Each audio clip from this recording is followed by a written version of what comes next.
Bismillahirrahmanirrahim. Assalamualaikum warahmatullahi wabarakatuh. Jumpa lagi dengan saya di Abil Maiwa Channel.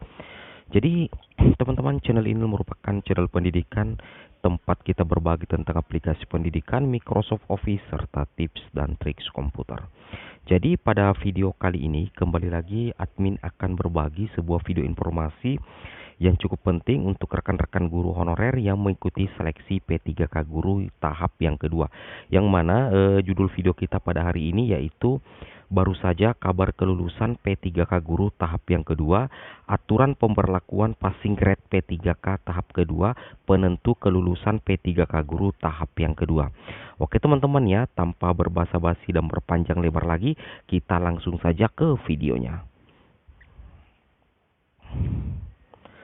Jadi di sini kami akan menampilkan kembali Kepmenpan RB terbaru, yaitu Kepmenpan RB nomor 1169 terkait penyesuaian 3 nilai ambang batas P3K Guru. Nah, di sini teman-teman perlu memahami bahwa Kepmenpan RB 1169 inilah Kepmenpan RB yang digunakan di tahap yang kedua dan tentunya tahap yang ketiga. Kenapa admin katakan? Karena di Kepmenpan RB nomor 1169 sudah termaktub atau sudah termasuk juga Kepmenpan RB nomor 1127 tentang penetapan nilai ambang batas P3K Guru tahun 2021. Seperti itu ya. Yang mana di sini di Kepmenpan RB nomor 1169 itu terbagi 3 nilai ambang batas teman-teman ya. Yang pertama itu adalah nilai ambang batas kategori 1, berarti ini nilai murni yang sesuai dengan Permenpan RB nomor 1127 kalau tidak salah ya. Oke, ini yang istilahnya tidak ada penurunan sama sekali. Kemudian nantinya di Kepmenpan RB nomor 1169 itu terbagi menjadi 3. Yang pertama nilai ambang batas kategori 1, berarti ini nilai murni. Kemudian nilai ambang batas kategori 2 ini diperuntukkan kepada guru honorer berusia 50 tahun ke atas. Makanya untuk passing grade guru honorer berusia 50 tahun ke atas itu senilai pemilik cerdik, yaitu langsung 100%. Nah, kemudian di nilai ambang batas kategori 3 ini mencakup semua peserta teman-teman ya. Ini mencakup semua peserta, yang mana semua peserta mendapatkan tambahan afirmasi sebesar 10% dan diwujudkan ke dalam penurunan passing grade. Catatan ya, memang banyak yang bertanya, Bang, memang adakah tambahan 10%? Ya ada, itu untuk kategori ketiga, tetapi itu bukan penambahan nilai, tetapi penurunan passing grade sebesar 50 poin atau sebanyak 10%, seperti itu ya. Jadi tambahan afirmasi diwujudkan ke dalam penurunan passing grade 50 poin atau 10%. Seperti itu teman-teman ya. Nah, di antara ketiga nilai ambang batas kategori 1 ini, nilai ambang batas kategori 1, nilai kategori 2 dan nilai ambang batas kategori 3, manakah yang diprioritaskan?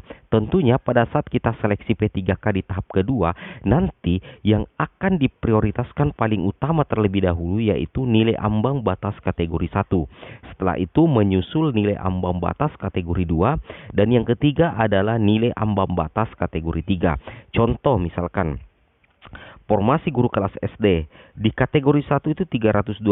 Kemudian di formasi yang satunya lagi masuk ke dalam kategori 2 dan kategori 3. Maka dalam satu sekolah itu yang akan dilihat dulu adalah nilai teknis, nilai ambang batas kategori 1 yang sesuai Permenpan RB nomor 1127. Seperti itu ya. Untuk lebih jelasnya teman-teman ya, untuk lebih jelasnya kita coba cek pemberlakuannya di sini. Nah, di sini kita sudah buatkan analoginya. Di sini dikatakan bahwasanya pemberlakuan passing grade yang utama adalah kategori 1. Saya ulang ya. Pemberlakuan passing grade yang utama adalah kategori 1. Jadi yang paling utama itu adalah passing grade kategori 1. Yang mana ini passing grade kategori 1? Teman-teman perlu pahami bahwa yang termasuk passing grade kategori 1 adalah guru honorer yang berhasil mencapai nilai ambang batas sesuai dengan Permenpan RB yang awal pada saat penetapan nilai passing grade dan bukan penyesuaian passing grade. Seperti itu ya, berarti itu yang versi 1127. Nah, di sini dianalogikan jika dengan kategori 1, formasi sebuah sekolah belum penuh, maka diberlakukan passing grade kategori 2. Jadi secara otomatis nanti kategori 2 berlaku jika dalam formasi sebuah sekolah itu kategori pertama belum full. Contoh misalkan sekolah A memiliki 3 formasi guru kelas. Kemudian anggaplah pelamarnya 5. Nah, 1 di antaranya berhasil menempati passing grade kategori 1. Maka secara otomatis dari 5 peserta ini hanya 1 yang mencapai passing grade kategori 1. Sisanya kategori 2 dan kategori 3. Sehingga secara otomatis kalau belum terpenuhi kategori 1 dalam formasi sebuah sekolah, maka yang akan diperlakukan adalah kategori kedua, kemudian kategori ketiga. Beda halnya, misalkan dalam satu sekolah itu 3 formasi, kemudian pelamar 5.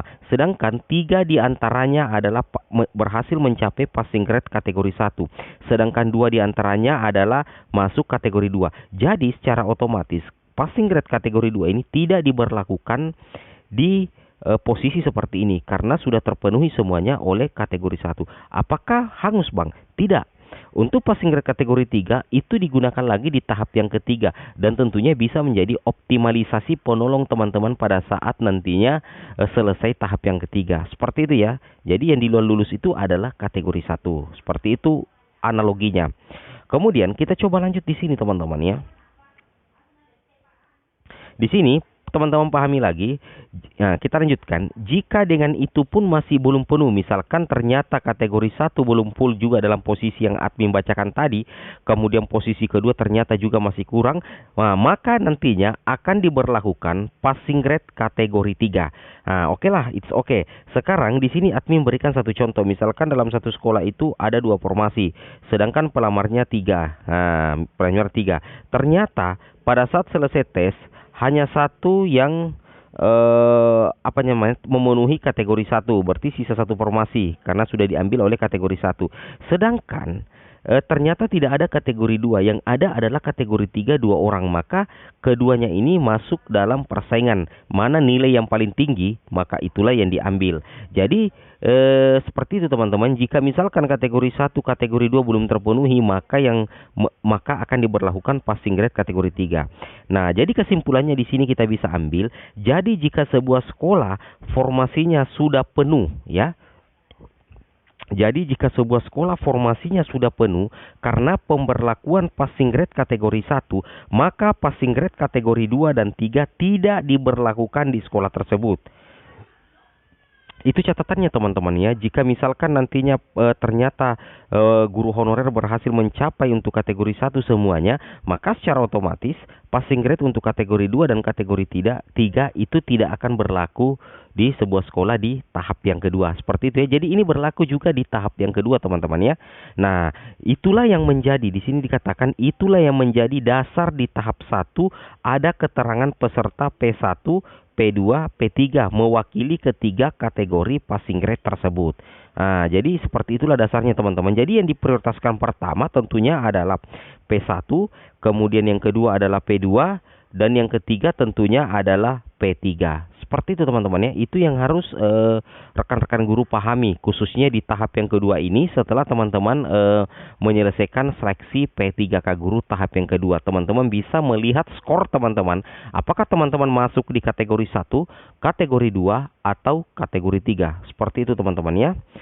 Nah, jadi seperti itulah teman-teman ya. Oke, mungkin cukup sampai di sini saja video kami. Semoga bermanfaat. Assalamualaikum warahmatullahi wabarakatuh.